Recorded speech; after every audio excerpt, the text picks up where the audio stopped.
siya na to si Andre Mayora Naik TV. Mayora Naik TV YouTube channel. Suportahan natin. Kalingap ang laging hanap-hanap, tumutulong sa kapwa at taong mahihirap, di alintana. Ayan, mapagpalang araw po sa ating lahat. Ang nagbabalik ang iyong lingkod, Mayora Naik TV. At bago ko umpisahan ang ating video reaction sa araw na ito, nais ko munang batiin at pasalamatan ng Ama ng Kalingap, Kuya Bal Santos Matubang, Ate Edna Vlogs, Kalingap Rab, at sa lahat ng mga Kalingap partners. Suportahan po natin ang kanilang mga YouTube channel at no skip ads po upang mas marami pa po silang matulungan ng mga kababayan natin na nangangailangan. At ganun din po, suportahan din po natin ang YouTube channel ni Ate Roda Mix Vlog. 10 na sa makasamahan kong mga karepa, suportahan po natin ang bawat isa.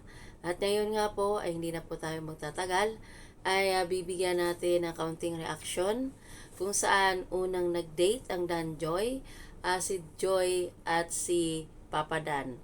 Ako ay kinikilig din dito sa dalawang ito habang ako ay nanonood sa kanila. So, ito din na natin pa sisimulan. Grabe, si Papa Dan. So, start na. Okay ka na? Grabe mo, banot ka na, Joy, ha? Totoo na ba yan? Hindi, joke lang, ano? Tara, kain tayo. Sabay tayo. Thank you, ha? Nandito naman pa talaga ako nakakaya. Nanginga tuloy ako sa'yo na ikaw ba yung nandipe. Pero hindi, ano yung pumayag na yan? Ikaw lang yung nandipe. Gusto pa ulit. Ano gusto mo? Ano lang next time yan? Next time? Sige. Kaya pala ikaw lang libre ngayon para may next time ka, no? Joke lang. Sige. Next time na lang. Next time? So may next time pa? May second date? Kakaiba talaga dumiskarte itong si Papa Dan nito pagdating sa diskartehan. Pinapairal niya talaga ang Manila Boy na diskartehan. At ayun, si Joy, alam naman natin si Joy, mahiyain yan. Napapatawa ako dito kay Papa Dan, talagang ano siya, ipinakita niya talaga kay Joy kung gaano ka-importante si Joy sa kanya. Oh. Labas ang Manila Boy, diskartehang malupit. Joy, anong gusto mo? Gusto mo ng ano? Ano ito? Sige, ako naman, ayaw na magsisilbi sa'yo kasi ikaw naman ang libre. Kaya hayaan mo kung pagsilbihan ka, Joy. Oo, ikaw na, Papa Dan, pagsilbihan mo si Joy. Sino ba naman dito kikiligin sa mga diskarte ni Papa Dan? O nakikita naman natin kung anong ginagawa niya kay Joy. Pinagsisilbihan si Joy. Gusto mo na ito? Gusto mo bang iyan ako din? Wala ka sa badan. Sana all na lang. Uy, baka nagalaw mo yung allowance mo, Joy. Baka wala ka ng pang-baon yan. Hindi naman, kasi isa naman ako, may natira ka. So, nabawasan mo pa yung ipon mo dahil yung libre mo. Wala, grabe, makaponsensya na ako yan. Okay lang, deserve mo naman yun. Dali. Serve ko ang libre mo. Grabe, kilig na ako sa inyo yan.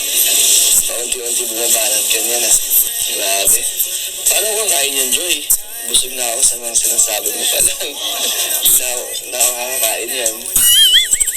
Ande, sige. Kaya na tayo. Sayang naman kasi yung libre mo ko. Kaya mo na ito, manok. Oops.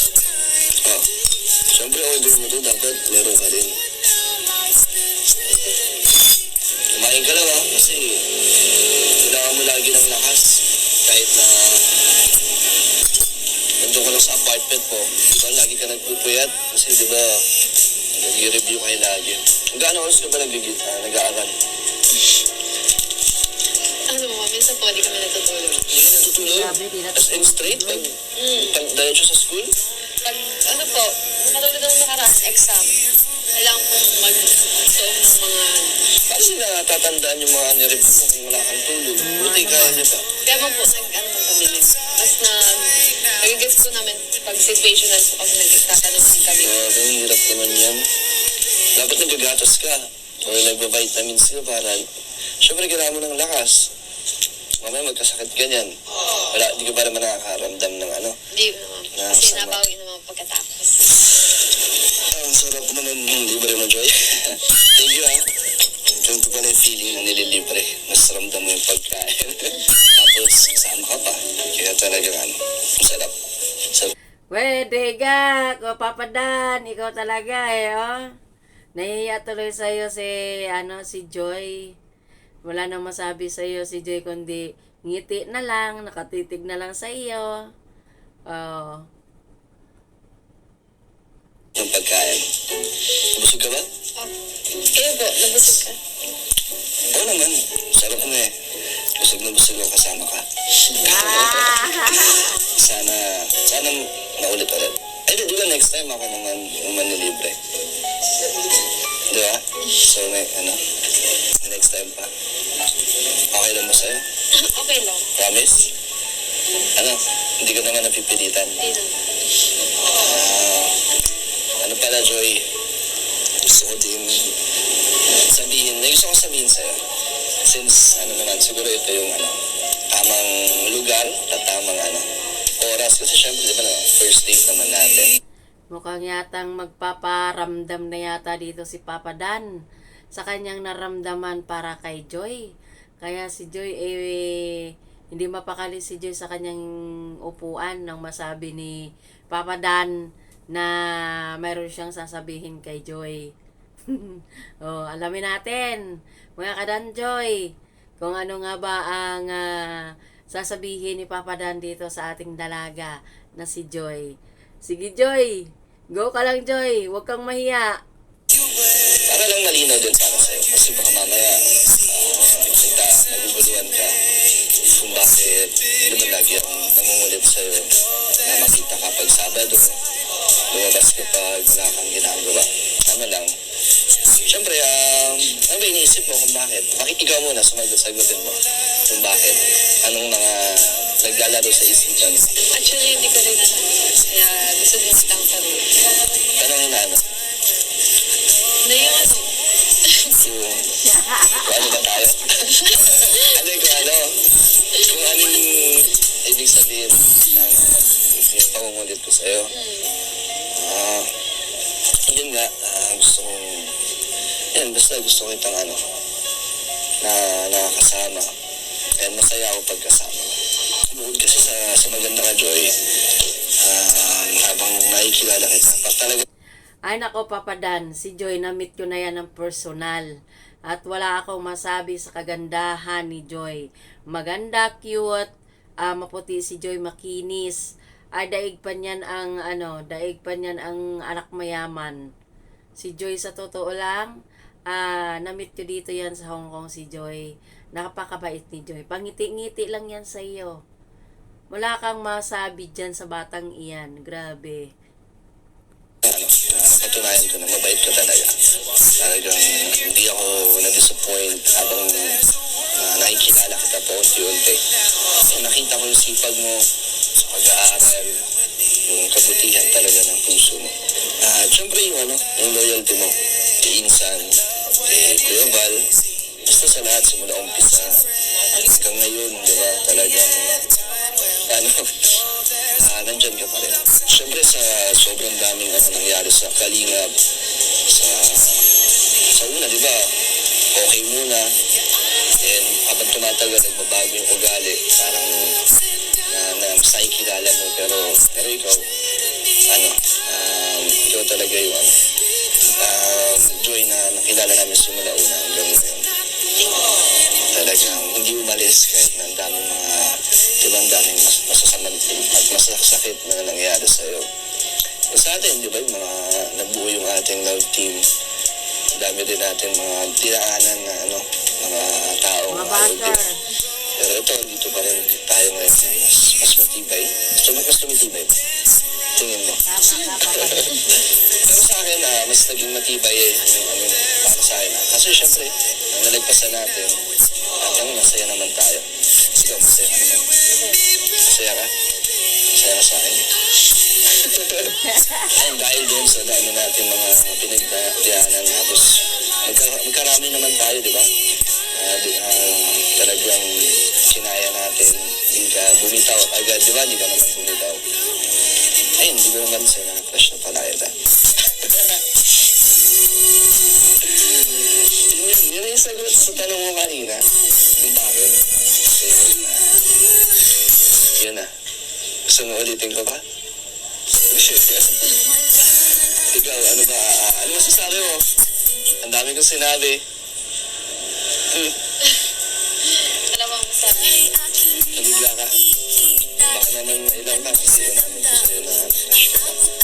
Baka mamaya bigla na lumayo ka. Hindi naman. Hindi naman. Okay lang sa'yo. Hindi ka na, baka naman mas lalo kang nahiya. Baka mamaya di ka na sumama pag niyaya kita lumabas. Hindi naman, mag-alala, hindi mo lang magiging romantic. Sinabi ko lang yun kasi para at least aware ka. Wala naman magbabago sa kung paano tayo lumabas or magkita. Ganun lang. Tsaka no pressure, Joy. Wala kang kailangan gawin. Hindi mo kailangan sabihin din yun kasi sinabi ko. Wala, ano lang, sinabi ko lang talaga. Kaya huwag kang huwag ka na mag-isip or wala kang kailangan gawing pambawi. So ano, Joy? Ano yung masasabi mo? Ano po? Nasi arko muna ako. Ha? Sir ka? Ay, ano nangyari, Joy? Hindi yata kinaya ni Joy ang mga sinasabi ni Papa Dan. Kaya, ayun, mag-restroom muna daw si Joy. At ito si Papa Dan ay naghihintay kay Joy kung ano ang sagot ni Joy sa mga diskartihan niyang malupit. So, ayan, hintayin natin si Joy kasi nag-restroom pa muna siya. Naantay ng sagot mo eh. Hindi nga, CR ka? Sige. Dito lang ako nag-aantay ng sagot mo. Ayan, grabe sa wakas. Masabi ko din. Grabe si Papa Dan na yun, napabuntong hininga. Nung tumalikod si Joy, kinakabahan na yata, dinadaga na yata yung puso ni, Papa Dan. Na dahil dito, sa laking gusto niya kay Joy. O, aminin yan, Papa Dan. Kitang-kita naman yan sa kilos mo, ha? Okay ba? Kung paano ko sinabi? Okay na. Ha? Okay na. Di ba masyadong di naman ba masyadong OA? Di na. Tama lang. Natuwa kasi. Natuwa? Tingin mo natuwa? Oo. Ano kayang sasagot niya, no?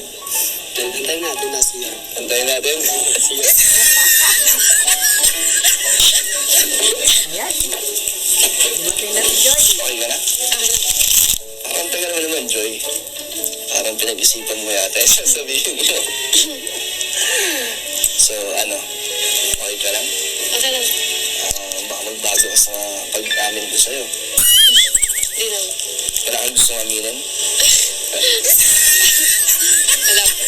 Nagulat lang. Hindi mo inaasahan. Hindi. So, ngayon nalaman mo na. So, ngayon nalaman mo na, Joy. Ano gusto mong sabihin? Ano mong reaction mo? Ano kaya ang dito? Ano kaya ang isasagot ni Joy sa mga sa kanya ni Papa Dan? Na medyo kabado si Joy. Hindi alam ni Joy kung ano ang isasagot kay Papa Dan kasi tinatanong siya ni Papa Dan. So alamin natin kung ano nga ba ang isasagot ni Joy. Saka na lang pa natin pag-usapan. Sige. Wala namang problema. Pag ready ka na din. Saka na. Ito muna, Joy. Meron pala akong mga ibibigay para sa'yo. Siyempre, sa mga nagsusuporta, ito unang-una para sa... Ayan, at hanggang dito na lang ang ating video reaction sa unang date ni Papa Dan at ni Joy. Siyempre, Dan Joy! So, supportahan po natin ang Team Dan Joy. I-share po natin ang kanilang, siyempre, yung video upload ni Kalinga Prab sa Dan Joy at sa lahat ng mga upload ni Kalingap Rab. Suportahan po natin yan. So hanggang dito na lang, at sa mega love shoutout sa inyong lahat dyan, sa viewers, subscriber. Please subscribe my YouTube channel, Mayora Naik TV. So hanggang sa muli, ingat po ang lahat. Bye-bye!